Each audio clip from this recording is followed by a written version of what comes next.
Marites, eto na po. May mga bali-balitang iiwan na raw ni Yasmin Curdy ang showbiz at magpo-focus na lang siya sa kanyang pamilya.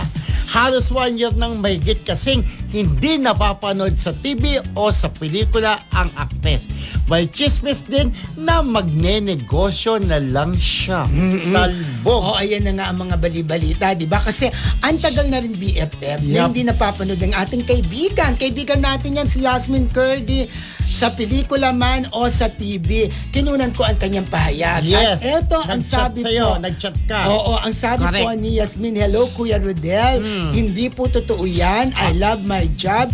Nagkataon lang na nag-expire yung contract ko. Kaya siguro may mga chismis na kumalat. Pero actually, nasa gitna pa ako ng process ng contract. So wala pa pong final decision. Ayan, inaayos na pala ang kanyang pagbabalik, di ba? May mga siguro mag-technicalities, di ba?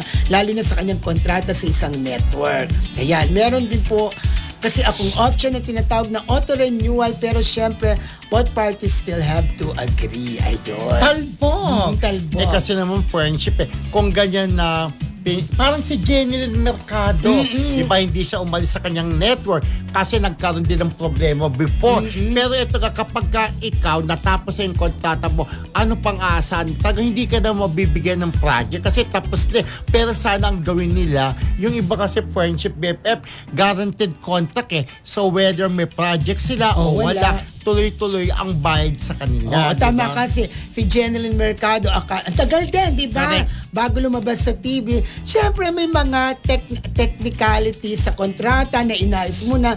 Ganon din kay Yasmin Curdy. Pero huwag po kayo mag-alala, sabi nga ni Yasmin, malapit na rin siyang mapanood at namimiss na daw niya talaga ang pag-arte. Alam mo ako, friendship pa, parang hindi nga siguro lilisanin ni Yasmin ang show business kasi pumasok siya, di ba, kung natatandaan niyo po, si Yasmin po ay naging produkto ng Star Circle Quest, Starstruck. Believe, survive. Diba? Magkasabayan sila ni Jeneline.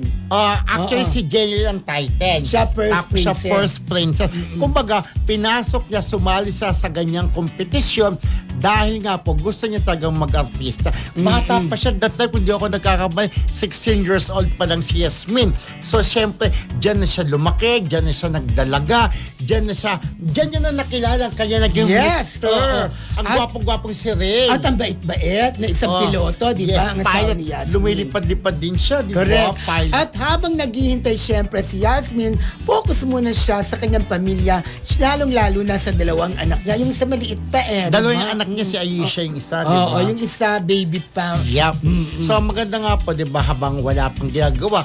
Pero kung papasukin nila yung show, yung business, why not? Mapera naman sila. Tsaka, iba pa rin na kapag may fallback ka, di ba? Kagaya ng kasabayan nila sa Sa Starstruck din si Marco. Ay, lagyan, tagal Mark natin ng Heras. O. Mark Tagal natin Heras. ng O, Mark Heras.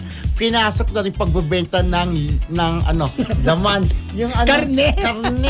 Ng Pagbebenta ng karne. Meat, Oo. di ba? So, ayun nga, para at least may pagkakakitaan ka. Tsaka iba pa rin ang dating BFF kapag ka ikaw mismo nagtitinda. Si Marquez, bibili ako Maraming ng bibili. karne. Lalo na pag nagpo-post sila, di ba? Pinupuntahan talaga yung store, lalo na kung may business ka. Katulad na lang ni Kim Chiu, di ba? Yung mga business kaya pinupuntahan ng mga fans. Anyway, going back to Yasmin, nakikita ko na parati sila nagta-travel ng pamilya nila. Maganda yan. Siyempre. Pero kasi yung piloto rin siya rin. Siguro may may benefits, no? Oo, sa pagiging piloto niya, kasama ang family. Ang alam ko yata pagka naging piloto ka, yung parang may libre sa abroad, di ba? Yeah. Isasama mo sa pag-travel-travel. Ang ganda. At the same time, ang lakas kumita ng mga piloto, di ba? Ako, gusto ko dati maging, hindi piloto, stewardess. Stewardess. Kasi matangkad ako talaga. Beautiful, matangkad at sexy.